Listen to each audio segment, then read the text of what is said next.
Hey guys, what's going on? It's your boy Algo from AlgorithmTTV, bringing you a beginner slash budget build guide and recommendations for people that are just getting into Twitch streaming. A little bit about me: I've been streaming now for about 2 years. We've helped to get a bunch of streamers up and running and looking great. And so today, what I wanted to cover with you guys is a PC part picker guide list at this point, which you should start with at a PC price around $1,000. So the first things we want to do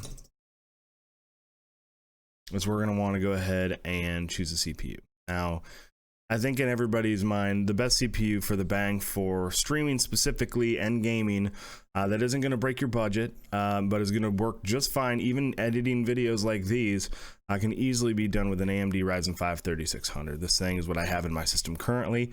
It's overclockable to about 4.3, 4.4 gigahertz with liquid cooling if you want to do it that way. It doesn't take a total power draw of 65 watts and has a core clock of 3.6 running on the core counts of 12 threads. It's an amazing CPU for the price. That's the reason why it gets 5 stars. It's only $200, and included in the box, one thing that's great is it comes with a Wraith Spire fan, which if you don't plan on overclocking is plenty of fan. So what we'll do is we'll add it to our cart here. If you wanted to do a little bit more high-end editing, high-end rendering, and that sorts, you can go with your AMD Ryzen 7.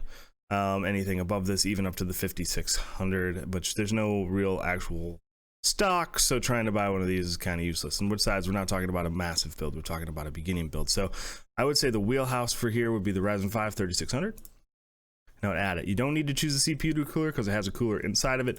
If you do want something pretty standard, you can up your air cooling game and do something like this for $35, or if you're like me, you just go with the single 120 millimeter fan. It just depends on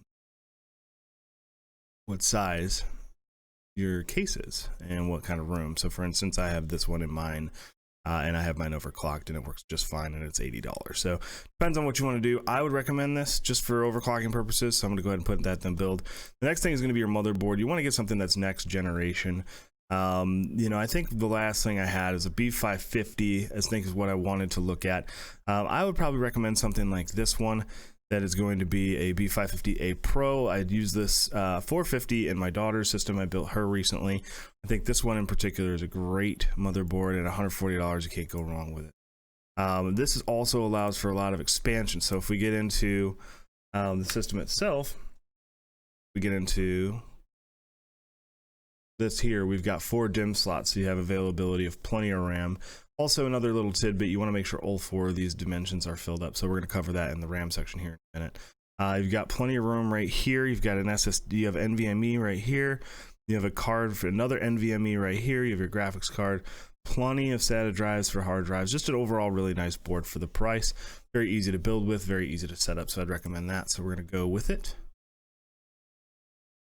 mostly because I've used it and it's worked great. So now memory is going to be an interesting question, right? So like I would say at minimum 16 gigs, and like I said, you want to fill up all 4 slots. I would say if you really want to do a great job of streaming, and I do apologize for the light, it's snowing outside, there's a lot of white in the camera, but it is what it is. I don't think you're here to see my face.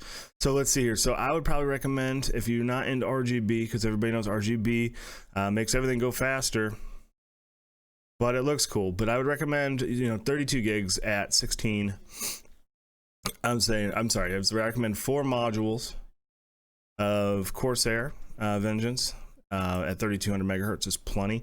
You can get higher megahertz in the system if you want, but again, that's going to chew up your budget, and I'm trying to keep this around $1,000 by the time we're said and done.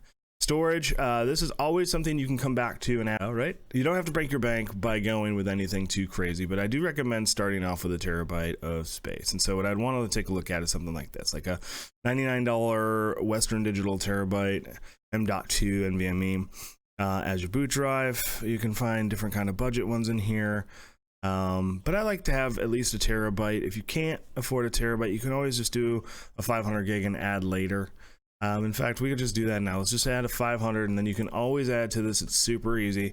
There's really nothing to it, especially if you're adding NVMe. When you're adding NVMe in, it almost automatically like just syncs up, and you just name the drive, and it's perfect. It's easy. You don't have to plug any cables. It's great. So, for instance, I have some that I haven't even put in. This one is a terabyte 970 Evo Plus from Samsung.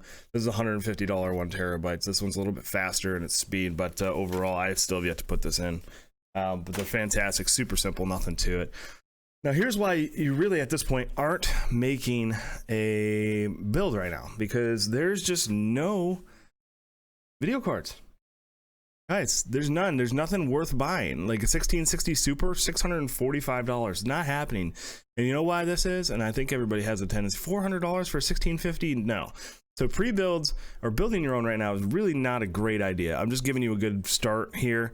When these come to available, and I would assume sometime next month or into March that these would become available as they do ship the next quantity from the companies like all these companies here. I think the biggest reason that we have an issue with this is because of cryptocurrency has been going absolutely insane as of late. I don't know if you guys are into that. I'm not totally into it, so I'm not going to pretend to profess I know anything about it. So I'm not going to talk about it, but I will tell you that all the people online have chewed all through these, and now they're even harder to find on eBay and any other third-party sites. It's really, really difficult. So if I were you and you wanted to build something at this point, I would recommend finding a friend's card that they might have for sale in an older build. Maybe it's a 1070, 1080, maybe even a 2060 if you can find one. They're going to be really hard to find. So I use a 2060, and I wanted to get a 3060 Ti, but it's not going to be available, I think, for another 3 or 4 months. So I'm happy with what I got. But this is just not where it's at. If I was to make any kind of recommendation here, I would recommend going online, asking a friend, and just trying to get lucky, because these things are worth so much money. Okay, they just are right now, because there's none. There's just none available. So find the best that you can if you can, and good luck with that. So we're gonna skip over the video card. I'm sorry, I wish. Cases is gonna be about sizing, personal opinion, how big you want it, how much room you have, how much additional things you want to add to it. I, for one, have been using Fantex cases, and I like mid towers just because they allow for a lot of cooling. If you're a space constraint, you can definitely go with a smaller tower. Full towers, a little overkill in my opinion at this point, because you don't need to run dual graphics cards anymore. The graphics cards that when you do get are pretty damn powerful. You don't have to worry about that. So what I would probably look at more than anything is I would look at some sort of mid tower customized to a color that you like.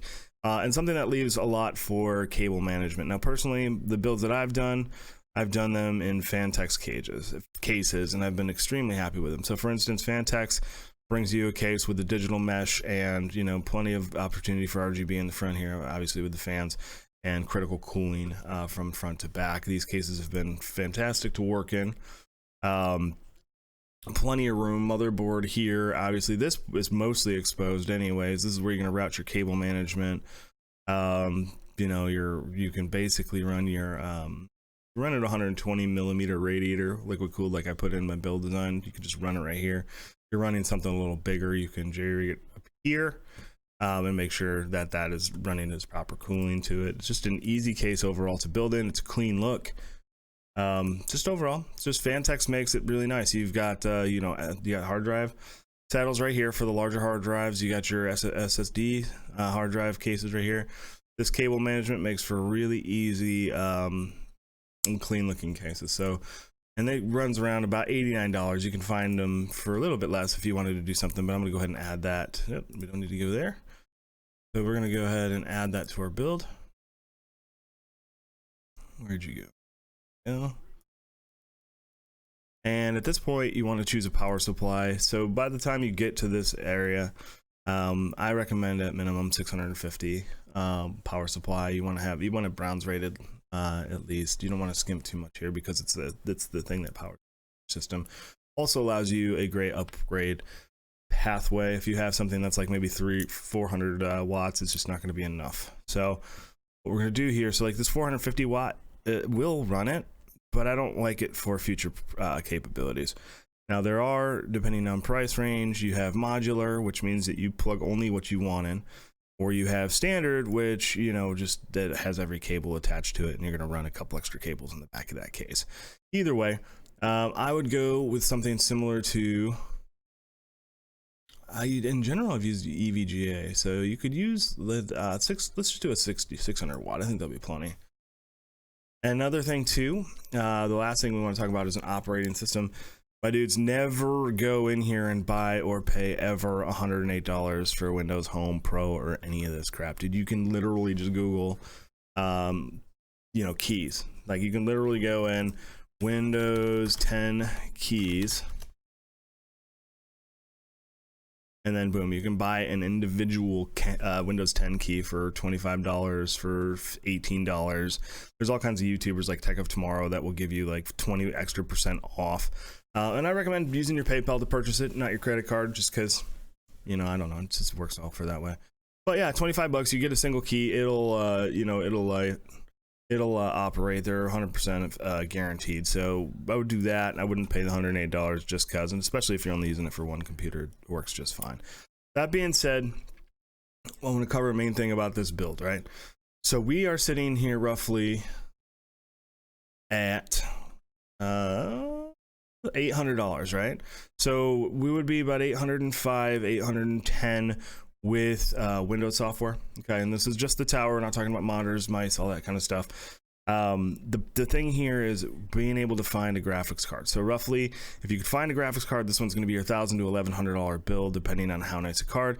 You can go to $1,200 build if you can get a 3060 Ti, which is what I'd recommend. I'd recommend going 3060 Ti or a 3060 at this point, because right now I'm running a 2060, and that 2060 is handling everything like a boss. I play games in 1440p. I stream in 1080p, 60 frames per second. I do 144 frames per second in game. And as if you can tell, it's all been pretty smooth. So that being said, I will cover this one more time, and then I will link this in the description below so you can take a look at it, go through it yourself, and then, you know, figure out whether or not this would be good for you or not good for you. I just think that this overall will get stuff done. It's gonna be hardcore. This Ryzen 5 is amazing. It's Corsair H60. Obviously, you can change these out for RGB or however you want your thing to look. My computer's under my desk. I still have RGB, but hey, what are you gonna do? You can also debate on taking off 16 gigs of RAM if you want to. I have 16 gigs of RAM. It seems to work. I run usually between 8 and 9 gigs at a time. I'm looking to add a few more modules though to get it up to 32 for the editing portion of this, as I begin to start to learn how to do this stuff on DaVinci Resolve, which is also a free program for editing. If you guys haven't checked it out, it's pretty dang incredible. That's what I'm doing this on. So yeah, and then you could always remove the 16 gigs and add another 500 gigs to this. Obviously, case is a personal preference for you. I just want something that has cooling. I want to have something that has good cable management, and something that can be upgraded. Obviously, a 600 watt and above power supply is going to be great for any kind of things moving forward. So if you take a look at the estimated wattage, it's 188 watts. The next, I think, what is the, let's look up, let's see here, RTX 3060 Ti wattage, 200 watts, okay?